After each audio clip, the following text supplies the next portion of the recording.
Hello and welcome to everyone. आज के इस वीडियो में हम मैथ के बेहतरीन क्वेश्चंस करेंगे जो एग्ज़ाम में कई बार रिपीट हुए हैं और एग्ज़ाम में आते रहते हैं, क्योंकि यूपी टेट एक पैटर्न को फॉलो करके क्वेश्चंस बनाता है।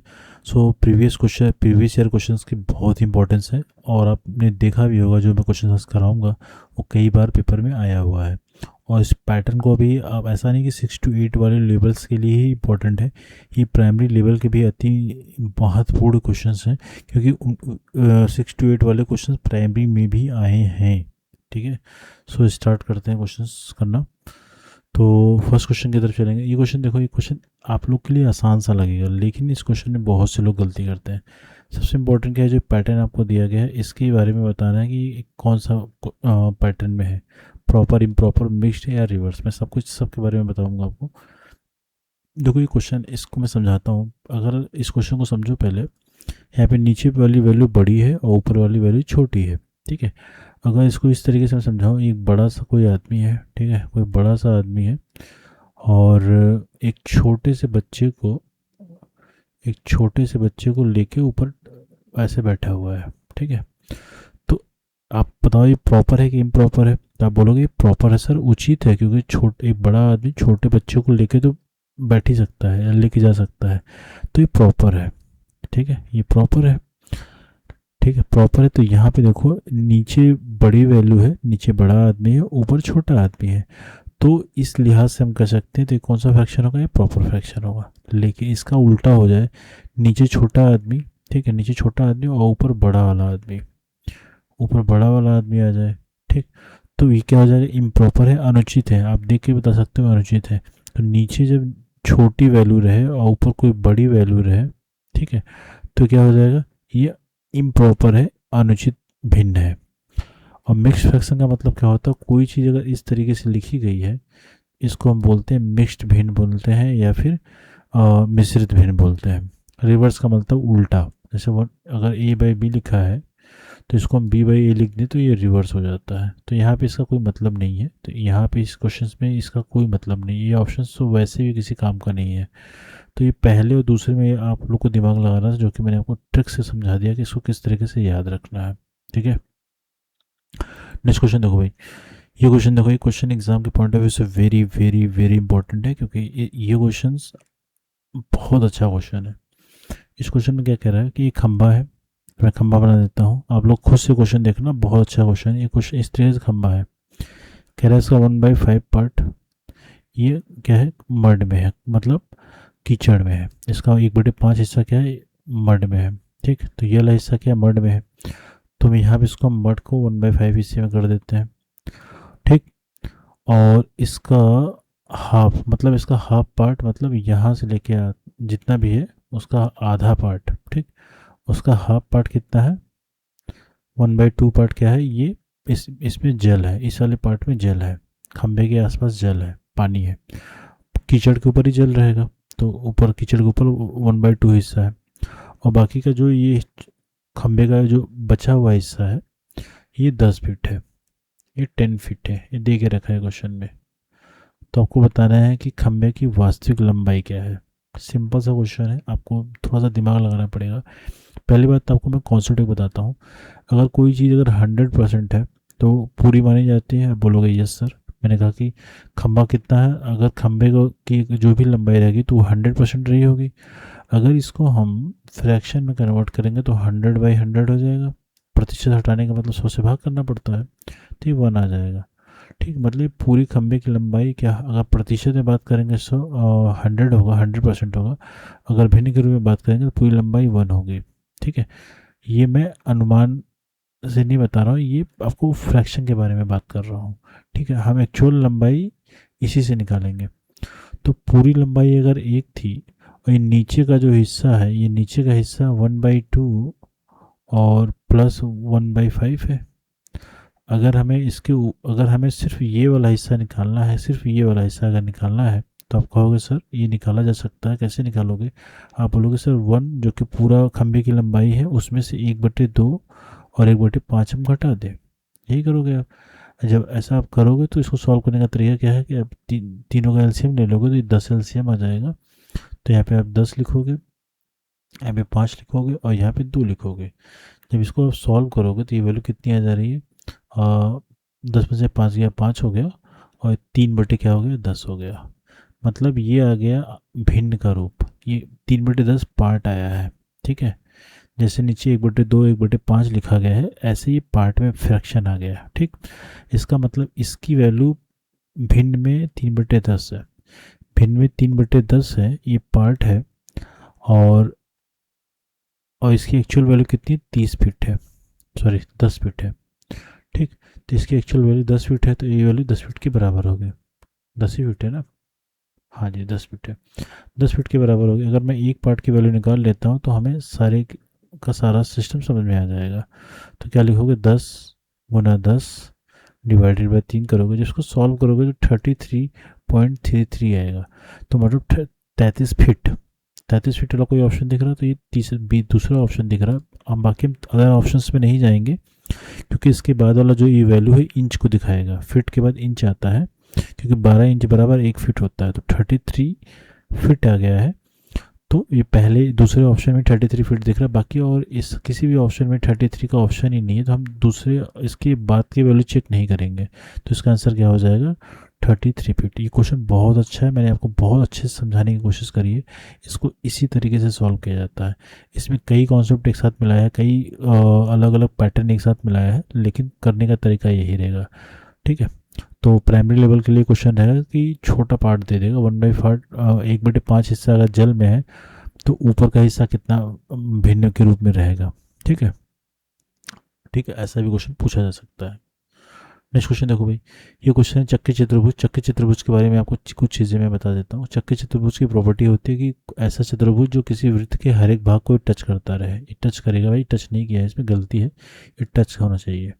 जब किसी वृत्त के अंदर कोई चतुर्भुज हम ड्रॉ करते हैं जो वृत्त के हर एक भाग को टच करता है, इसके वर्टेक्स को टच करता है, तो इसको हम चक्री चतुर्भुज कहते हैं। इसकी प्रॉपर्टी क्या होती है, यहाँ पे कोड ए और जो कोड सी है ना, कोड सी है, इन दोनों का जो सम होता है वो होता है 180 डिग्री। इसका मतलब क्या हो गया, जो भी कोड रहेंगे, अगर ये मान लो 30 डिग्री तो ये 150 डिग्री होगा। मतलब आमने सामने के कोडों का योग जो होता है 180 डिग्री होता है। इसी तरीके से ये वाला एंगल प्लस ये वाला एंगल भी कितना हो जाएगा, 180 डिग्री हो जाएगा। ठीक है, तो ये प्रॉपर्टी आपको याद रखना पड़ेगा। क्वेश्चन बी प्लस डी बराबर क्या हो जाएगा, 80 डिग्री, 180 डिग्री। ठीक है, इस क्वेश्चन को आप आसानी से कर सकते हो, मैं आपको दिखा देता हूँ। और इसको करने का तरीका क्या है, अब ऑप्शन से करो ज़्यादा बेहतर रहेगा। इसको करने का तरीका अगर आप वैसे करोगे तो एक लीनियर इक्वेशन बनेगा, आपको उसको सॉल्व करना पड़ेगा। मैं आपको ट्रिक से समझा देता हूँ। आपको आमने सामने के एंगल का सम अगर जिसका भी 180 डिग्री बनेगा, क्वेश्चन वहीं से सॉल्व हो जाएगा। 3y - 5 है ए वाले एंगल की वैल्यू, ठीक है, और बी वाले एंगल की वैल्यू कितनी है, 7x + 5, ऐसा कर सकते हो। ठीक, तो ये पहले वाली वैल्यू x को रिप्रेजेंट करती है और दूसरी वाली वैल्यू y को रिप्रेजेंट करती है, आपको पता होगा। ठीक, तो y की वैल्यू अगर इसे 15 रखोगे, 15 या 45 में से 5 का कितना बचेगा, 40। पहला ऑप्शन चेक कर रहे हैं। और x की वैल्यू 10 है, 7 में 70, 5 कितना आ जाएगा, 75। इन दोनों को ऐड करने में 180 नहीं आ रहा है, तो ये वाला ऑप्शन नहीं होगा, तो ये वाला ऑप्शन गलत हो गया। दूसरा ऑप्शन देखो, x की वैल्यू यहाँ पे क्या है 15 और y की वैल्यू क्या है 25। तो अब y की वैल्यू 25 रखोगे, 3 × 25 कर दो, -5 कर दो। x की वैल्यू 15 है तो क्या आ जाए, 7 × 15 + 5 कर दो। और 25 या 75, 75 में से 5 निकालो, 70 यहाँ पे हो जाएगा। ठीक है, और 15 7 105 और 105 और +5 110 हो जाएगा। तो ये वाला ऑप्शन जो आपको दिख रहा है, इन दोनों को अगर आपस में ऐड करो तो 180 आ रहा है। तो आपका ये वाला जो ऑप्शन है ये आपको सही है। ठीक है, बाकी और ऑप्शन चेक करने की ज़रूरत नहीं है, क्योंकि और ऑप्शन से वैल्यू नहीं आएगा, क्योंकि ऑलरेडी इस वाले वैल्यू से सेटिस्फाइड हो गया है। तो ये बेस्ट तरीका है क्वेश्चन को सॉल्व करने का। तो इस तरीके से अगर ऑप्शन भी अगर आप यूज करोगे तो आप अपना बहुत समय बचा ले जाओगे। ठीक है, नेक्स्ट क्वेश्चन देखते हैं। ये क्वेश्चन देखिए, इस क्वेश्चन में ये क्वेश्चन एग्जाम में 100% है कि आपके पेपर में आता ही आता है। रीज़न बता दूं, क्योंकि जो स्टैटिक्स का पार्ट है उसमें 5 पार्ट है। मैंने इसमें 10 मिनट का एक वीडियो बनाया है, आप प्लीज़ उस अगर वो टॉपिक नहीं पता तो आप उसे देख लीजिएगा। बिलीव मी 10 मिनट में आपको एग्ज़ाम में 1 से 2 क्वेश्चन की गारंटी है। ये क्वेश्चन तो 100% आता ही आता है। ठीक है, इस क्वेश्चन में कह रहा है कि हमें मोड बताना है। हिंदी मीडियम वालों को बता देते हैं, उसको याद करने का तरीका। बहुलक का मतलब होता है जो बहुत बार आया हो, ठीक है। एक सीरीज दी है, इसमें जो चीज़ ज़्यादा बार आएगी वही उसका बहुलक हो जाएगा, ठीक। अब देखो इसमें 25 कितनी बार आया है, तो आप बोलोगे सर 25 इसमें आया है, 25 एक बार आया है और 2 बार आया है, 3 बार आया है, तो 25 3 बार आया है, ठीक। अब इसमें क्या है, 26 की बात करो, 26 कितनी बार आया है, तो आप बोलोगे 26 सर 27 है, तो 26 कितनी बार आया है, 26 1 2 3, 26 भी 3 बार आया है। 27 की बात कर लेते हैं, 27 एक बार, 2 बार, 3 बार, ठीक। 27 3 बार आया है, ठीक। इसका बहुलक 7 है, 27 है, ऑलरेडी 27 दे के रखा है ना, तो हमें बहुलक इसको बनाना पड़ेगा 27 को, ठीक है। अब 23 के बारे में बात कर लेते हैं। 23 कितना है, 23 एक ही बार आया है। 24 कितनी बार आया है, 24 भी एक बार आया है। और आपका बाकी कुछ बचता नहीं, 24 24 आपका हाँ एक ही बार आया है। देखो 27 इसका बहुलक अगर है ना, 27 इसका अगर बहुलक है तो मतलब x की वैल्यू है 27 होगी। रीज़न मैं बता दूं, जो चीज़ ज़्यादा बार है, अगर यहाँ पे 4 बार अगर ये कर देता हूँ तो सबसे ज़्यादा बार कौन सी वैल्यू आई है, तो बोलो 27 आई है। जो ज़्यादा बार आती है वही उसका बहुलक हो जाता है, वही उसका मोड हो जाता है। तो यहाँ पे 27, यहाँ पे हमें एक एक्स की वैल्यू 27 रखनी पड़ेगी, तब जाके एक्स 4 बार हो जाएगा, जो कि सबसे बड़ी वाली वैल्यू हो जाएगी, सबसे ज़्यादा बार आएगी। इसलिए इसका जो मोड होगा वो 27 होगा, ठीक है। तो ये इस तरीके से क्वेश्चन करते थे। इसका ऑप्शन क्या हो जाएगा, बी ऑप्शन आपका सही है। मोड का मतलब बहुलक, बहुलक का मतलब जो बहुत ही बार आए किसी भी श्रेणी में, किसी भी सीरीज में, तो वही इसका बहुलक होता है, ठीक है। नेक्स्ट क्वेश्चन देखो भाई, ये क्वेश्चन देखो, ये क्वेश्चन है अलजेब्रा का क्वेश्चन। ये क्वेश्चन 2-3 बार तो पेपर में आपके आया है, ठीक है। ये क्वेश्चन करने का तरीका मैं बता देता हूँ। अगर यहाँ पे देखो एक्स दे के रखा है और वाई दे के रखा है और जेड दे के रखा है, 3 चीज़ें दे के रखी है। आपसे क्वेश्चन में ये पूछा जा रहा है, इसकी वैल्यू पूछी जा रही है। बहुत आसान सा क्वेश्चन है। कभी भी अगर ऐसा क्वेश्चन आए तो आपको x plus y plus z ये तीनों चेक कर लेना है। एक्स की वैल्यू 1 2, वाई की वैल्यू 1 और जेड की वैल्यू क्या है -3। इसको जब सॉल्व करोगे 3 - 3 करोगे 0 आएगा। जब ये 0 आ जाए, मैक्सिमम केस में 0 आपको मिलेगा ही मिलेगा। नंबर अलग अलग रहेंगे मगर ऐसा सेट बनाया जाता है जिससे 0 आता है। अगर 0 आ गया तो आपको इसकी वैल्यू 0, इसका आंसर 0 आएगा, ठीक है। इसका आंसर 0 क्यों 0 आएगा, क्योंकि x cube plus y cube plus z cube की जो वैल्यू होती है ना, वो होता है 3xyz के बराबर हो जाएगा। और जब 3xyz के बराबर हो जाएगा तो हम यहाँ पे इस वाले की जगह पे अगर हम 3xyz अगर रखते हैं, 3xyz अगर रख देंगे तो 3xyz में से अगर 3xyz घटाओगे तो ये वैल्यू 0 आएगी, ठीक है। तो इसका आंसर क्या हो जाएगा, 0। बहुत आसान सा क्वेश्चन है, पेपर में अक्सर आता है और ये कई बार पेपर में आपके क्वेश्चन आया है। डायरेक्ट क्वेश्चन है। इसको तो अगर आपने देख लिया, केवल आप इसकी वैल्यू ऐड कर लो, एक्स वाई जेड की वैल्यू अगर आपस में ऐड कर लिया, यही जो क्वेश्चन सॉल्व हो जाता है, बाकी आगे करने की ज़रूरत नहीं है, ठीक।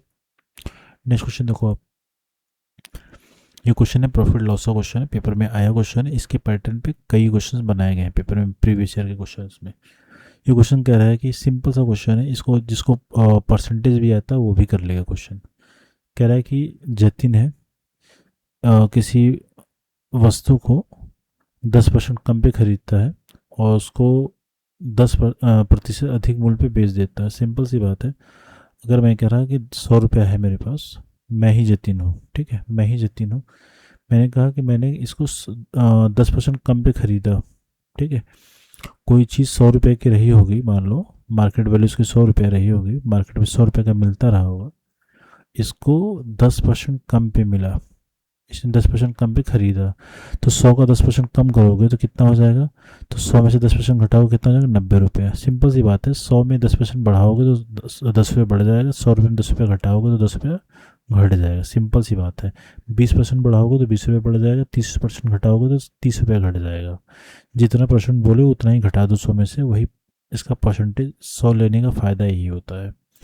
और कह रहा है इसको 10% ज़्यादा भी बेचता है। 10% ज़्यादा बेचने का मतलब क्या हो जाएगा, ये वैल्यू कितनी हो जाएगी, 10% ज़्यादा बेचोगे तो 100 से कितना हो जाएगा, ये 110 हो जाएगा।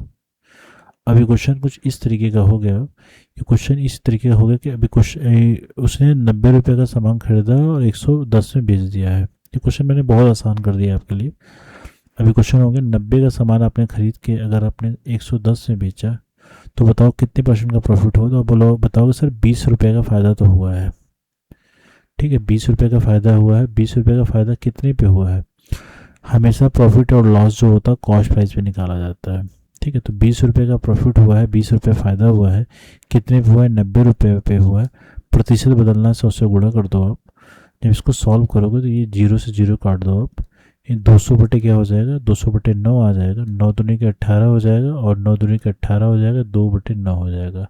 22 से ही 2 बटे 9% का क्या हो गया? उसको लाभ हो जाएगा। तो ये क्वेश्चन ईजी सा था।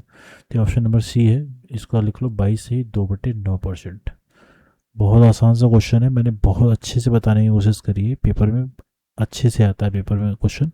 ठीक है, इसमें कभी क्वेश्चन ये भी आता है, जतिन ने 10% के लाभ पे खरीदा और 10% की हानि पे बेच दिया। 10% के लाभ पे कोई चीज़ खरीदता है और 10% की हानि पे बेच देता है, तो बताओ कितने परसेंट का उसको लाभ हुआ या फिर आ, घटा हुआ। ठीक है, दो चीज़ें हैं। कभी भी ऐसा क्वेश्चन है तो प्रतिशत जो वृद्धि या कमी निकालते हैं, A plus B plus A B बटे क्या कर लेते हैं? 100 कर लेते हैं। तो एक बार बढ़ा है तो 10 ले लिया, एक बार घटा है तो -10 ले लिया, और घटा बढ़ा को जब मल्टीप्लाई करोगे प्लस माइनस करोगे तो माइनस आ जाएगा, यहाँ पे माइनस आ जाएगा, प्लस होता है तो बटे क्या करते हो? 100 कर दोगे, ये वाली वैल्यू तो कट जाएगी, और यहाँ पे जो सॉल्व करोगे 0 0 तो कट जाएंगे, तो -1 आ गया। तो उसको 1% का लॉस होगा। ऐसा कभी मत कहना कि 1% का लॉस नहीं होगा, कोई परिवर्तन नहीं होगा, ऐसा मत करना। इसमें 1% का लॉस हमेशा होगा। 20% आप मुझे बताना, 20% के प्रॉफिट पे खरीदता है और 20% के लॉस पे बेच देता है, तो इसका आंसर क्या होगा? बताओ कितने परसेंट का प्रॉफिट होगा या लॉस होगा? ऐसा इसका आंसर, जो लोग ये कहते हैं कि कोई न तो लॉस होगा ना प्रॉफिट होगा, तो वो गलत है। इसका आंसर आएगा, कितना आएगा आप मुझे बताओगे कमेंट करके। ठीक है, नेक्स्ट क्वेश्चन देखो। ये क्वेश्चन देखिए, ये क्वेश्चन मैं आपको कोन के लिए बता रहा हूँ, शंकु के लिए बता रहा हूँ। ये क्वेश्चन अलग अलग आपके सिलेंडर के लिए आता है, बेलन के लिए अलग अलग पैटर्न पे क्वेश्चन आता है। ये रेशियो वाले क्वेश्चन पेपर में बहुत पूछे गए हैं। ठीक है, स्पीयर के वॉल्यूम पे क्वेश्चन आता है, गोले के आयतन पे क्वेश्चन आता है, उसका रेशियो पूछ लेता है। ठीक है, तो मैं आपको यहाँ पे एक सैम्पल, ये भी पेपर में आया क्वेश्चन है, मैं यहाँ पे ले रहा हूँ। ये आपके लिए इसलिए इम्पोर्टेंट है क्योंकि ये एक पैटर्न है। इस पैटर्न पे यहाँ पे स्पीयर कर देगा, गोला कर देगा, दो गोला कर देगा, दो बेलन कर देगा, सिलेंडर कर देगा, तो उस पर क्वेश्चन बना देता है। तो हर एक साल हर एक पैटर्न में कौन सा पैटर्न आएगा वो फिक्स नहीं, कोई नहीं कह सकता, लेकिन ऐसा क्वेश्चन आएगा, इस बात की गारंटी है। ठीक है, कह रहा है कि दो बेलन है, ठीक है, दो शंकु है, सॉरी, इनकी इनकी ऊंचाइयों का अनुपात h1/h2, क्योंकि दो अलग अलग शंकु हैं तो उनकी ऊंचाइयां अलग अलग होंगी, तो इनकी ऊंचाइयों का अनुपात 25 बटे क्या है? 64 दे के रखा है। ठीक है, और इनकी व्यास का अनुपात दे के रखा है कितना? 4:5। देखो, व्यास दे या फिर त्रिज्या दे, आधा आधा करोगे कोई फर्क नहीं पड़ता है, आप डायरेक्टली वही वैल्यू रखोगे। अब क्वेश्चन कह रहा है कि इनके हमें आयतन का अनुपात बताना है। तो आपको पता है कि जो इसका आयतन होता है, शंकु का आयतन जो होता है 1/3 पाई r1² h1 हो जाएगा, क्योंकि यहाँ पे r1 और h1 अलग अलग है। ठीक है, यहाँ पे 1/3 पाई r2² h2 कर दोगे। जब इसको आप सॉल्व करोगे तो देखो, ये कांस्टेंट वैल्यू है, ये कट जाएगी, पूरी कट जाएगी, ये वाली वैल्यू क्या है? कट जाएगी। ठीक, तो ये वैल्यू क्या बचेगा? r1²। ठीक है, r1² h1, r2² h2। आप डायरेक्टली h1 की जगह पे 25 रखो और r1 की जगह पे 4 रखो, तो 4 रखोगे तो 4 का स्क्वायर करना पड़ेगा, और h1 की जगह पे 25 रख दो, डिवाइडेड बाई r2 की जगह पे क्या रखो? r2 की जगह पे डायरेक्ट 5 रखो, तो 5 रख दिया, 5 का स्क्वायर कर दिया, गुना h2 की जगह पे 64 डायरेक्ट रखो, कोई अलग से वैल्यू रखने की ज़रूरत नहीं है, 64 रख दिया। अगर आपको समझ में आता है तो आप डायरेक्टली ये वाली वैल्यू यहाँ पे रख के क्वेश्चन सॉल्व कर सकते हैं। तो मैंने आपको समझाने के लिए सब चीज़ें लिखी हैं, आपके लिए पहली लाइन चाहो तो आप यहीं से स्टार्ट कर सकते हो। ठीक है, जब इसको सॉल्व करोगे तो 5 25 से कट जाएगा। ठीक है, 25 25 आएगा तो 25 25 कट जाएगा। 4 चौक 16 होता है, 16 से काटोगे तो 16 चौक क्या हो जाएगा? 16 4 से 64, तो 1/4 इसका आंसर आ जाएगा। तो ये क्वेश्चन बहुत आसान होते हैं, सिर्फ वैल्यू फीडिंग के क्वेश्चन होते हैं। और रेशियो वाले में हमें डायमीटर को देखो, आपने देखा होगा मैंने रेडियस में नहीं बदला, मैंने डायरेक्टली वैल्यू रखी, क्योंकि कोई भी वैल्यू से अगर आप रेशियो में, अनुपात में अगर डिवाइड करो, मल्टीप्लाई करो, कोई फ़र्क नहीं पड़ता, लास्ट में वो कट के वही वैल्यू देती है जो कि रेडियस में आती है आपकी। ठीक है, तो इस क्वेश्चन को करने का यही बेहतरीन तरीका है। तो इसका आंसर क्या हो जाएगा, 1/4। नेक्स्ट क्वेश्चन देखो, ये क्वेश्चन बहुत ही ज़्यादा इंपॉर्टेंट है, ये पेपर में कितनी बार आया है इसको कोई बता नहीं सकता। ठीक है, बहुत इंपॉर्टेंट। इसकी प्रॉपर्टी मैं बता देता हूँ, पहले प्रॉपर्टी बताऊंगा, उसके बाद क्वेश्चंस करा दूंगा। देखो प्रॉपर्टी ये है कि कोई समचतुर्भुज, समचतुर्भुज की प्रॉपर्टी क्या होती है, प्रत्येक भुजाएं आपस में बराबर होंगी, पहला प्रॉपर्टी लिख लो आप। दूसरा क्या होता है, जिसके दो विकर्ण होते हैं, दोनों विकर्ण जो होते हैं आपस में बराबर नहीं होते हैं, याद रखना, दोनों विकर्ण आपस में बराबर नहीं होते, विकर्ण एक दूसरे को 90 डिग्री पे कट करते हैं, जो कट कर रहे हैं, इंटरसेक्ट कर रहे हैं, वो 90 डिग्री का कोण बनाते हैं। ठीक है, एक प्रॉपर्टी ये हो गया। दूसरी प्रॉपर्टी ये है कि अगर विकर्ण एक दूसरे को काट रहे हैं तो ये दो बराबर बराबर भागों में बंटते हैं। अगर ए सी की लंबाई अगर 12 सेंटीमीटर है तो इसका मतलब ए ओ की लंबाई 6 और ओ सी की लंबाई 6 होगा। अगर मान लो बी सी की लंबाई यहाँ पे 10 है तो ओ डी की लंबाई 5 और ओ बी की लंबाई 5 होगा, दो अलग अलग भागों में। इस तरीके से आप समझ लो, अगर कोई इस तरीके से अगर 10 है तो ये 5 5 में कट बढ़ जाएगा, और दूसरा वाला अगर इस तरीके से 12 है तो ये 6 6 में डिवाइड में कट जाएगा। तो इस तरीके से होता है, 90 डिग्री पे कट करते हैं एक दूसरे को, और ये एक दूसरे को बराबर, दो बराबर बराबर भागों में बांटते हैं। ये प्रॉपर्टी याद हो गई। ठीक है, इसके बेस में परिमाप बताना, मैंने आपको प्रॉपर्टी सारी बता दी। ठीक है, अब देखो एक प्रॉपर्टी, अब मैं इसमें क्वेश्चन जो इसमें पूछा नहीं मैं आपको वही बता देता हूँ जो पेपर में आपके आ सकता है। हमें इसका क्षेत्रफल जब निकालना होता है, अगर विकर्ण दोनों गिवन है तो 1/2 d1 इंटू d2, याद रखना, पेपर में डायरेक्ट क्वेश्चन इसमें कई बार आए हैं।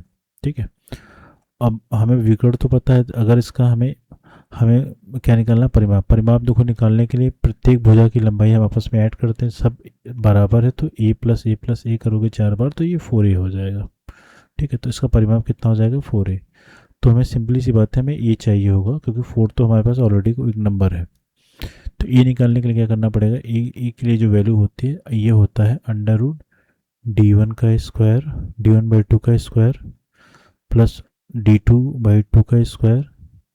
ठीक है, अगर यहाँ पे वैल्यू अगर रखा जाए तो हमें ए की वैल्यू पता लग जाएगी। तो d1 की वैल्यू क्वेश्चन में क्या दे के रखा है, 10, और ये दूसरा क्या दे के रखा है, 24। तो ठीक है, ए की वैल्यू अगर निकालोगे तो क्या हो जाएगा, d1/2 करोगे तो 5 का स्क्वायर आधा हो जाएगा, 24/2 करोगे तो 12 हो जाएगा, तो 12 का स्क्वायर करोगे, जब सॉल्व करोगे तो ये 25 हो जाएगा, एक हो जाएगा 144। ठीक, इनको अगर आपस में ऐड करोगे तो ये वैल्यू कितनी आ जाएगी, 169 आ जाएगा। जब इसको सॉल्व करोगे भाई तो ये हो जाएगा 13। ठीक है, 13 इसका क्या आ गया, भुजा की लंबाई ये कितनी आ गई, 13 आ गई।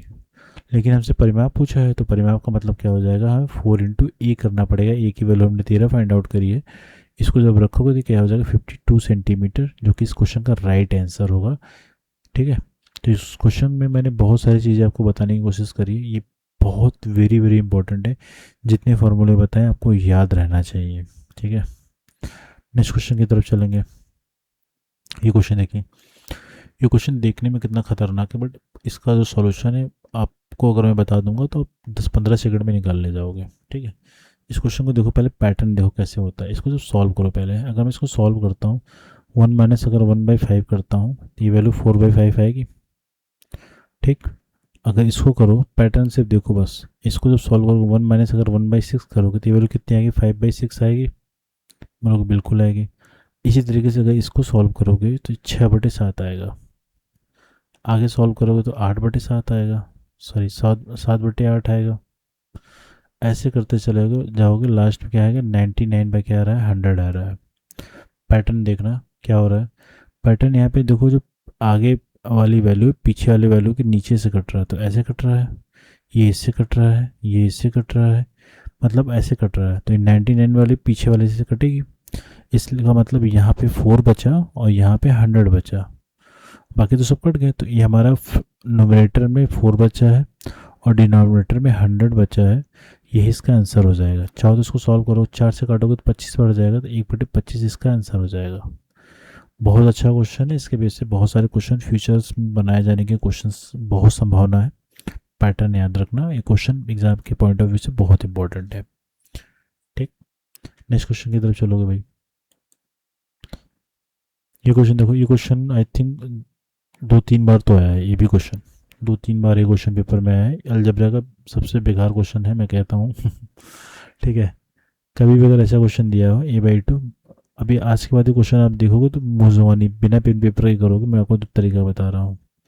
और c/4 कर दिया, देखो इसका मतलब क्या हो गया, a की वैल्यू 2 के बराबर है, b की वैल्यू 3 के बराबर है, और c की वैल्यू 4 के बराबर है। इसको डायरेक्टली ऐसे ले लो। ठीक, ठीक है, आपसे पूछा जा रहा है 2a minus 3b plus 5c। ठीक, 5c है। ठीक, नीचे k दिया है, कुछ भी दिया है, उससे कोई फ़र्क नहीं पड़ता, है ना। अगर k को हटाना है तो आप यहाँ पे k लगा सकते हो, कोई इशू नहीं है। यहाँ पे x है, k है, y है, कुछ भी, कोई फ़र्क नहीं पड़ता। ठीक है, आप k लगा लो। अब हम वैल्यू अगर रखेंगे तो a की जगह पे अगर हम 2k रखेंगे तो ये 4k हो जाएगा, 2 दूनी के 4 हो जाएगा। मैं इसको डायरेक्टली एक बार करता हूँ आपको, आपके सामने। 2 गुना 2k माइनस 3 गुना 3k प्लस 4 गुना 5c है ना, 5 × 4k। ठीक है, जब इसको सॉल्व करोगे ना तो क्या हो जाएगा, 4 दूनी के 8, सॉरी 2 दूनी के 4 हो जाएगा। यार क्या मैं कर रहा हूँ, ये 2 दूनी के 4 हो जाएगा। और अगर 4 हो गया, 4k हो गया यहाँ पे, और माइनस 9k हो जाएगा, और प्लस ये 20k हो जाएगा। ठीक है, के वो कट जाएगा, के हट जाएगा। यहाँ पे के अगर आएगा, के कॉमन ले लोगे तो के वाली वैल्यू कट जाएगी, इससे फ़र्क नहीं पड़ता। बाकी आप के मत लगाना, कोई दिक्कत नहीं है। 24 में से 9 निकालोगे कितना बचेगा, 15। तो ऐसा कोई ऑप्शन दिख रहा है जैसे 15 है, तो पहला वाला ऑप्शन ही है 15। तो इस तरीके से आंसर निकालते हैं। बहुत आसान सा तरीका बताया, डायरेक्टली आप करोगे। ए की वैल्यू 2 के बराबर, बी की वैल्यू 3 के बराबर, सी की वैल्यू 4 के बराबर, डायरेक्टली रख लो। कोई भी क्वेश्चन दिया और डायरेक्ट रख लेना, आंसर आपका 101% आ जाएगा। ठीक, ये क्वेश्चन देखो, ये क्वेश्चन मैं आपको बाद में बताता हूँ, क्योंकि इसके लिए थोड़ी सी चीज़ें मुझे बतानी पड़ेगी।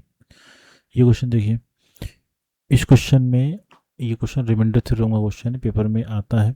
मैंने एक छोटा सा क्वेश्चन लिया है, इसके बेस पे भी क्वेश्चन बनाए जाते हैं, बड़े बड़े इक्वेशन दिए जाते हैं। आपको एक फैक्टर दे दिया जाता है कि इसका फैक्टर है। सिंपल फैक्टर होने का मतलब क्या है, अगर इक्वेशन इस तरीके से गिवन है, मान लो इस इक्वेशन का x-1 एक फैक्टर है, इसका मतलब ये फैक्टर होने का मतलब क्या हो गया, ये इसको, इसकी वैल्यू अगर इसमें रखी जाए तो इसको सेटिस्फाइड करना चाहिए। तो इसकी वैल्यू अगर हम 0 के इक्वल कर लें तो x की वैल्यू हमें 1 मिल जाएगी। x की वैल्यू 1 अगर मैं इसमें रख लूँ तो जो वैल्यू आएगी यही उसको भाग करने पे वैल्यू बचेगी रिमाइंडर के तौर पे। तो x की वैल्यू अगर 1 रखोगे तो 1 के पावर 13 करोगे प्लस 1 करोगे, तो 1 के पावर 13 का मतलब क्या हो गया, 1 प्लस 1 करोगे तो ये वैल्यू कितनी आ गई, 2। ये जो इसका राइट आंसर हो जाएगा। इस क्वेश्चन का जो राइट आंसर जो शेषफल के तौर पे आएगा, ये 1 हो जाएगा, सॉरी 2 हो जाएगा। तो ये भी पेपर में क्वेश्चन आता रहता है, तो ऐसे भी क्वेश्चन आप याद रखोगे। ठीक है, ये क्वेश्चन देखिए, ये क्वेश्चन 2 या 3 बार आ गया है पेपर में, ये भी याद रखना आप। क्वेश्चन आसान है, मैं आपको तरीका बता देता हूँ इस क्वेश्चन में करते क्या है। कह रहा है कि एक क्वेश्चन कुछ इस तरीके से है कि एक घन है। ठीक है, एक घन है, मान लो इस तरीके का कोई घन है। ठीक है, ये ऐसा कुछ घन है। ठीक, इस तरीके का कोई घन है। ठीक, ऐसा कुछ घन है, इसको चारों तरफ से इसमें ये पैक है। ठीक है, आप मेरी बात समझ रहे हैं। एक बॉक्स इस तरीके से रहा होगा, मैं आपको समझा देता हूँ। इस तरीके से कोई बॉक्स है। ठीक है, इस तरीके से बॉक्स है, ये घन है। घन का मतलब होता है ऑल साइड्स इक्वल। इसकी वैल्यू दे के रखिए 14। घन का मतलब सभी साइड्स इक्वल होंगे, तो ये भी 14, ये भी 14, सब के सब 14 है सब। ठीक है, सब 14 है। कह रहा है इसमें सबसे बड़े आयतन का इसमें मैं सिलेंडर डाल देता हूँ जो इसके प्रत्येक भाग को टच करेगा, ऐसा कुछ होगा, है ना। मैक्सिमम अगर मैं इसको प्रॉपर इस तरीके से अगर बनाऊँ, इसका ऊपर वाला फेस अगर बनाता हूँ, तो ये प्रत्येक, तो बेलन का हमें सरफेस एरिया निकालना, मतलब कर्व सरफेस एरिया निकालना है। तो बेलन का कर्व सरफेस एरिया क्या होता है, 2πr/h। अब देखो हमें यहाँ पे r और h चाहिए, क्वेश्चन बहुत आसान है। r और h चाहिए, तो r कैसे निकालोगे, अगर देखो इसकी प्रत्येक भुजा अगर 14 है, ठीक है भाई समझना मेरी बात, 14 है, ये भी 14 है, अगर सब 14 14 है, ठीक है, सब 14 14 है, तो इसकी त्रिज्या क्या होगी, इसकी आधी होगी, इसके बीचों बीच, तो मतलब इसको हम 2 भाग में डिवाइड करेंगे, तो ये वैल्यू कितनी हो जाएगी, 7 हो जाएगी। तो r की वैल्यू हमें 7 पता लग गई। हाइट का मतलब क्या होगा, देखो इसकी ऊंचाई कितनी है, जितना ऊंचा ये है उतनी ही ऊंचाई का तो तुम इसमें से सिलेंडर काट पाओगे, तो इसकी जो हाइट होगी ये 14 आ जाएगी। सिंपल सा है। अब सॉल्व कर लो। पाई की वैल्यू 22/7 रखो, 2 गुना 22/7, आर की वैल्यू 7, एच की वैल्यू 14 रख लो, 2 से 2 कट गया, 22 दूनी 44 होता है, 44 गुने 14 कर लो, 14 चौके कितना हो जाएगा, 14 4 56। ठीक, हमें यहाँ पे बेलन का संपूर्ण पृष्ठ बताना है, ठीक है, न कि कर्व सरफेस एरिया, कोई बात नहीं। जो टोटल सरफेस एरिया होता है, ठीक है, वो कर्व सरफेस एरिया प्लस इसके ऊपर जो ढक्कन लगेगा उसका क्षेत्रफल प्लस इसके नीचे जो ढक्कन लगेगा उसका भी क्षेत्रफल, ठीक है, पूरी तरीके से इस तरीके से होता है। तो ये हो जाएगा πr², इसका क्षेत्रफल क्या हो जाएगा, πr² हो जाएगा, इसका क्षेत्रफल, तो कर्व सरफेस एरिया का जो मान होता है क्या होता है, 2πrh होता है, इसका 2πr² है, हाँ, जो ऊपर वाले ढक्कन की वैल्यू है। तो 2πr अगर हम कॉमन ले लेंगे तो यहाँ पे h + r बच रहा है, ठीक है।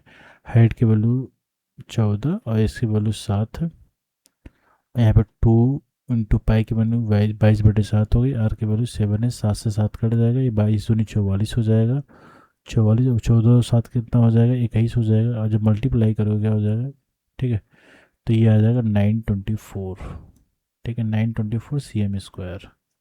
तो इस तरीके से क्वेश्चन सॉल्व होता है। बहुत अच्छा क्वेश्चन था, ये क्वेश्चन कुछ है नहीं, लेकिन आपको पैटर्न पता रहेगा तो ये क्वेश्चन आप इजीली सॉल्व कर पाओगे, ठीक है। आपको ये पता रहना चाहिए कि इसमें हम रेडियस किस तरीके से निकालते हैं, किस तरीके से हमने हाइट यहाँ पे लिया है, वो सारी चीज़ें आपको इसी तरीके से सॉल्व करनी पड़ेंगी, ठीक है। एक और क्वेश्चन देखते हैं, लास्ट क्वेश्चन। ये क्वेश्चन देखो, ये क्वेश्चन भी स्टैटिक्स का है। इस क्वेश्चन को मैं कह सकता हूँ आज का सबसे बेस्ट क्वेश्चन कहूँगा, क्योंकि ये क्वेश्चन पेपर में एग्ज़ाम में हमको लगता है बहुत बार आया है, करीबन मैं 10 से 15 एग्ज़ाम में इस क्वेश्चन को देख चुका हूँ। ऐसे ही थोड़ा डेल्टा चेंज कर देता है। इसमें आपको फार्मूला एक होता है, मीन, मोड और मीडियन। इसमें आपको रिलेशन पता रहना चाहिए, तभी आप क्वेश्चन कर पाओगे, अन्यथा नहीं कर पाओगे। और ये जो कि आप इसको रट लेना, क्योंकि और बिना रटे आप या फिर बिना जाने आप लगा भी नहीं पाओगे। मोड बराबर क्या होता है, 3 times median minus 2 times mean. ये आपको फार्मूला पता रहना चाहिए। और इस फार्मूले में सबसे प्लस पॉइंट क्या है, ये फार्मूला भी एग्जाम में डायरेक्टली पूछा जाता है। आपको मीन, मोड और मीडियन में आपको रिलेशन पूछ लेगा तो आपको ये पता रहना चाहिए, तो आपको डायरेक्टली पता रहेगा तभी तुक्का कर पाओगे, तभी लगा पाओगे। इस क्वेश्चन में देखो ध्यान से, तो यहाँ पे आपको अर्थमेटिक मीन दे के रखा है। इस मीन की वैल्यू यहाँ पे 40 दे के रखी है, और मीडियन दे के रखा है कितना, 50। तो 3 गुणे 50 कर लो, माइनस 2 गुणे 40 कर दो, ठीक है। मैंने आपको फार्मूला तो बता ही दिया। मोड बराबर क्या होता है, 3 times median minus 2 times mean. तो वैल्यू अगर रखोगे 50 से 150 हो जाएगा, माइनस ये कितना हो जाएगा, 80 हो जाएगा। इन दोनों का जब अंतर निकालोगे तो 70 आ जाएगा, जो क्वेश्चन का क्या हो जाएगा, आंसर हो जाएगा। तो बहुत आसान सा क्वेश्चन था, ऑप्शन नंबर डी है। आज मैंने आपको सारे के सारे बेहतरीन क्वेश्चंस कराए हैं, और जो कि एग्ज़ाम के पॉइंट ऑफ व्यू से वेरी वेरी वेरी इंपॉर्टेंट है, चाहे वो प्राइमरी लेवल हो, चाहे आपका 6 to 8 का लेवल हो, सबके लिए अति महत्वपूर्ण था, ठीक है।